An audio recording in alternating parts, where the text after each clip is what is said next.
Hello friends, welcome to HC classes. HC classes ਦੇ ਵਿੱਚ ਤੁਹਾਡਾ ਸਾਰਿਆਂ ਦਾ ਸਵਾਗਤ ਹੈ। ਅੱਜ ਆਪਾਂ ਬੈਂਕਿੰਗ ਅਵੇਅਰਨੈਸ ਦਾ 4th ਟੌਪਿਕ ਸਟਾਰਟ ਕਰਨ ਜਾ ਰਹੇ ਹਾਂ, ਜਿਸ ਦਾ ਨਾਮ ਹੈ ਬੈਂਕ ਅਕਾਊਂਟਸ। ਇਸ ਤੋਂ ਪਹਿਲਾਂ ਆਪਾਂ ਆਲਰੇਡੀ 3 ਟੌਪਿਕਸ ਕੰਪਲੀਟ ਕਰ ਚੁੱਕੇ ਹਾਂ। History of banking in India, RBI and RBI the ਮੋਨੇਟਰੀ policy. ਸੋ ਅੱਜ ਆਪਾਂ 4th ਟੌਪਿਕ ਸਟਾਰਟ ਕਰਾਂਗੇ, ਬੈਂਕ ਅਕਾਊਂਟਸ। ਇਸ ਲੈਕਚਰ ਨੂੰ ਪ੍ਰੈਜ਼ੈਂਟ ਕਰੂੰਗਾ ਮੈਂ, ਪੁਨੀਤ ਗੋਇਲ। ਸੋ ਆਓ ਆਪਾਂ ਮਿਲ ਕੇ ਸਟਾਰਟ ਕਰਦੇ ਹਾਂ। ਫਸਟ, ਕਿਹੜੇ ਟਾਈਪ ਦੇ ਅਕਾਊਂਟਸ ਹੁੰਦੇ ਨੇ ਉਹਨਾਂ ਦੇ ਬਾਰੇ ਆਪਾਂ ਡਿਸਕਸ ਕਰਾਂਗੇ। ਬੇਸਿਕਲੀ ਪਹਿਲਾਂ 4 ਤਰ੍ਹਾਂ ਦੇ ਅਕਾਊਂਟਸ ਹੁੰਦੇ ਸੀਗੇ: current account, saving account, recurring account and fixed deposit account. ਯਾਨੀ ਕਿ ਜੋ ਕੋਈ ਬਿਜ਼ਨਸਮੈਨ ਹੈ ਉਹ ਅਕਾਊਂਟ ਖੁਲਵਾ ਸਕਦਾ ਸੀ, ਉਸਨੂੰ ਆਪਾਂ ਕਰੰਟ ਅਕਾਊਂਟ ਕਹਿ ਦਿੰਦੇ ਆ। ਆਮ ਬਚਤ ਖਾਤਾ ਜਿਸਨੂੰ ਆਪਾਂ ਸੇਵਿੰਗ ਅਕਾਊਂਟ ਕਹਿ ਦਿੰਦੇ ਆ।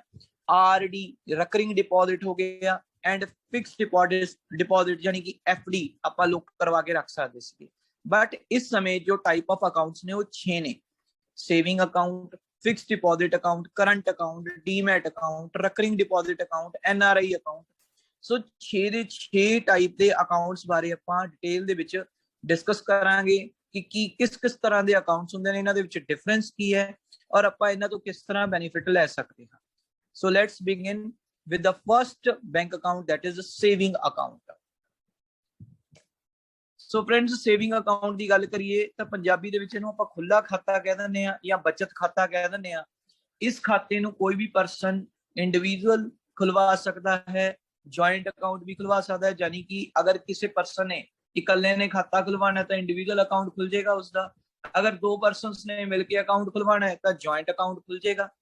ਇਸ ਖਾਤੇ ਨੂੰ ਖੁਲਵਾਉਣ ਦਾ ਮੇਨ ਮਕਸਦ ਆਪਣਾ ਕੀ ਹੁੰਦਾ ਹੈ, ਤਾਂ ਕਿ ਆਪਾਂ ਆਪਣੇ ਪੈਸਿਆਂ ਨੂੰ ਫਿਊਚਰ ਵਾਸਤੇ ਸੇਵ ਕਰਕੇ ਰੱਖ ਸਕੀਏ, ਮਨੀ ਨੂੰ ਸੇਵ ਕਰਕੇ ਰੱਖਣਾ।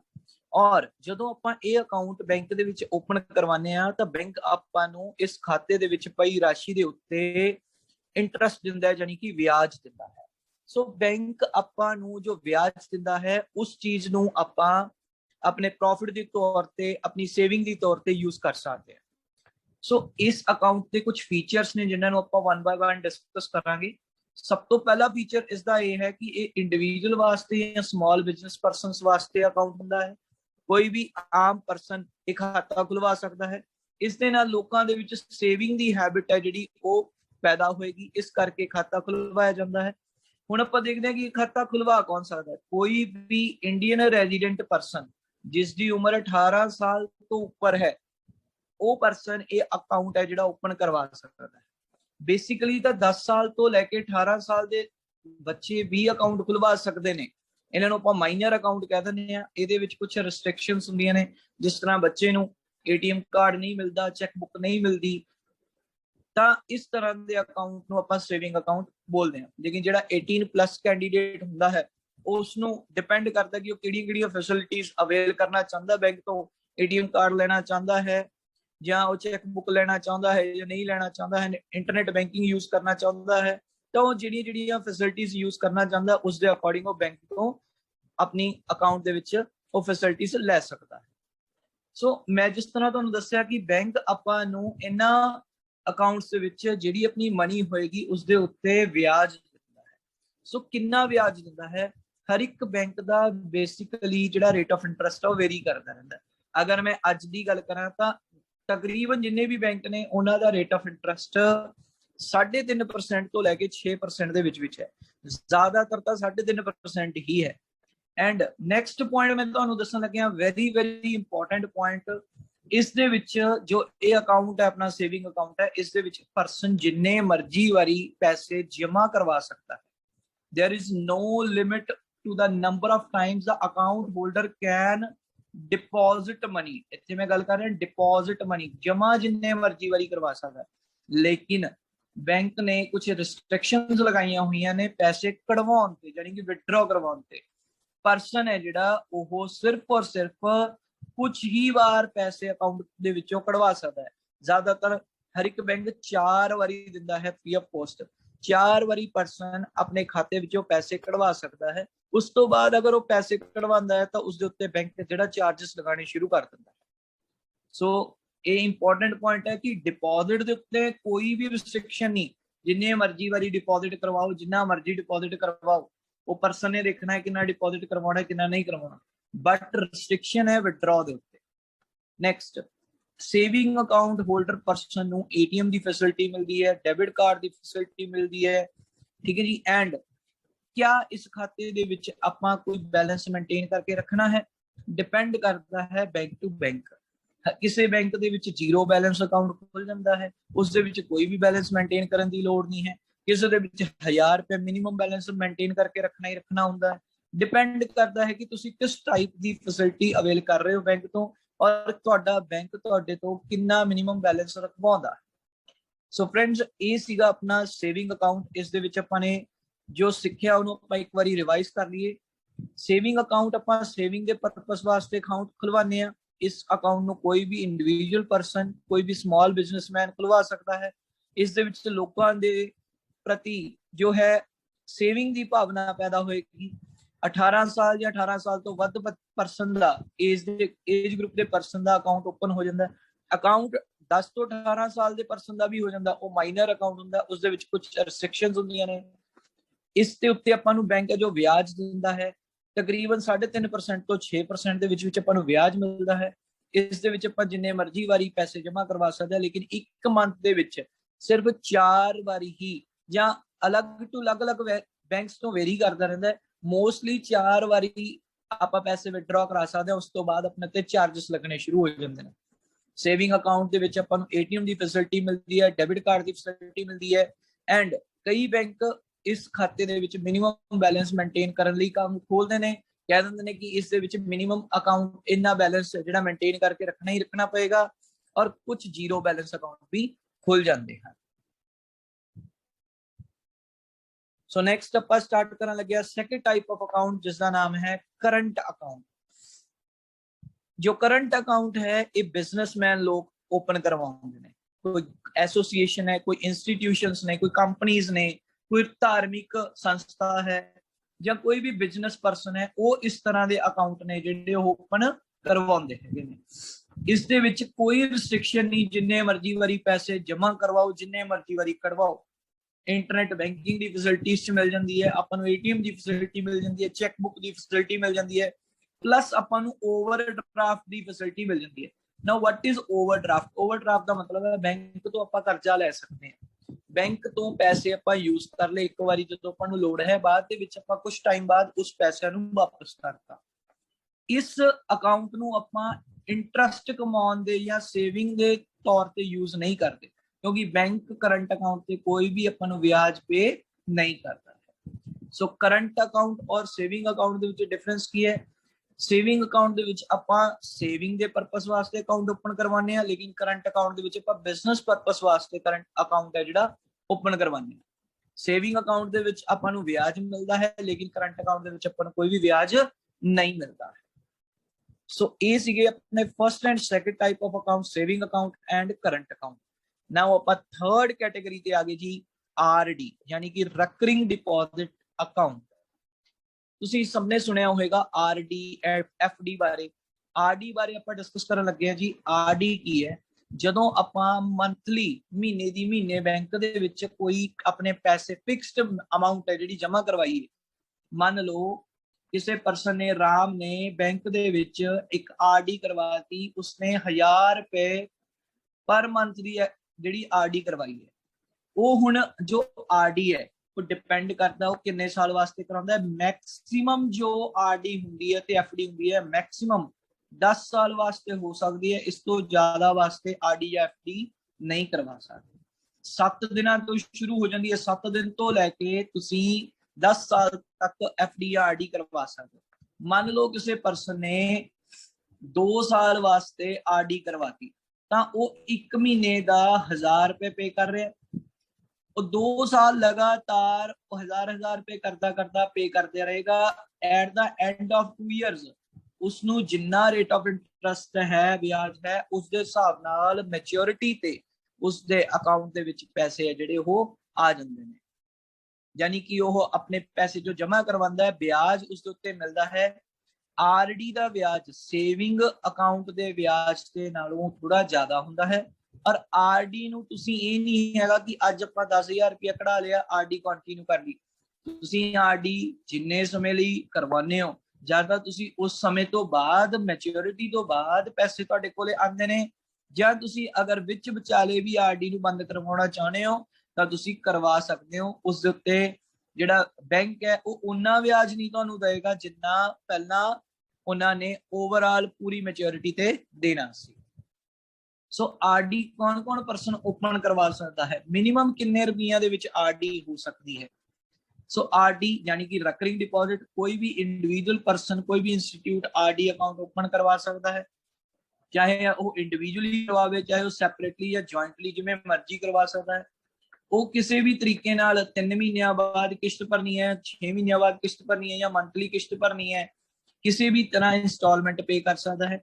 मिनिमम जिहड़ी आरडी है 50 रुपए तो शुरू होंदी है, यानी कि इस तो घट दी आरडी नहीं होंदी। 50 रुपए तो आरडी स्टार्ट हो जाती है। 7 दिन तो लैके 10 साल तक आप आरडी है जिहड़ी वो करवा सकते हैं। रेट ऑफ इंटरेस्ट अपन नूं ब्याज कितना मिलता है? हर एक बैंक टू बैंक अलग अलग वेरी करता है कि कितना ब्याज अपन नूं मिलेगा। एंड मोस्ट इंपॉर्टेंटली आरडी दे उत्ते अपन नूं नॉमिनेशन फैसिलिटी मिलती है। Now what is nomination facility? Friends, अगर मान लो तुसी आरडी ओपन करवाने हो तो आरडी दी मैच्योरिटी तो पहला रब ना करे अगर किसी परसन नूं कुछ हो जाता है ਤਾਂ ਉਸਦੇ ਜਿਹੜੇ ਪੈਸੇ ਨੇ ਉਹ ਸਾਰੇ ਦੇ ਸਾਰੇ ਨੋਮੀਨੇਟਡ ਪਰਸਨ ਨੂੰ ਮਿਲਣਗੇ। nominated person will get the full amount after the death or any circumstances occur to the original person। अगर किसी पर्सन ने आरडी कराई है, अगर उसਨੂੰ कुछ भी हो ਜਾਂਦਾ ਹੈ ਤਾਂ ਉਸਦੇ ਪੈਸੇ ਸਾਰੇ ਉਸਦੇ ਨੋਮੀਨੇਸ਼ਨ ਨੂੰ ਮਿਲਣਗੇ। ਇਸ ਖਾਤੇ ਦੇ ਵਿੱਚ ਆਪਾਂ ਨੂੰ ਪਾਸਬੁੱਕ ਵੀ ਇਸ਼ੂ ਕਰ ਦਿੰਦਾ bank. premature withdrawal of the amount is permitted provided a sum of amount is deducted as penalty। यानी कि जे तुसी 2 साल की आरडी कराई है, तुसी 2 साल तो पहला भी पैसे कढ़वा सकते हो, लेकिन इकट्ठे इक्को बारी च कढ़वा सकते हो। ये नहीं हैगा कि अपने कोले 20,000 जमा हो गया, आप 10,000 कढ़ा लिए, सारे के सारे निकलणगे, पर उसके उत्ते बैंक कुछ पेनल्टी भी लगांदा है। यानी कि पेनल्टी का मतलब तो यह है जिन्ना ब्याज तुहानू बैंक ने पहला देना सी उन्ना नहीं देगा, उस तो थोड़ा बहुत घट देगा। So this is third type of account, recurring deposit account। Now fixed deposit account, चौथे अकाउंट की गल कर रहे हैं।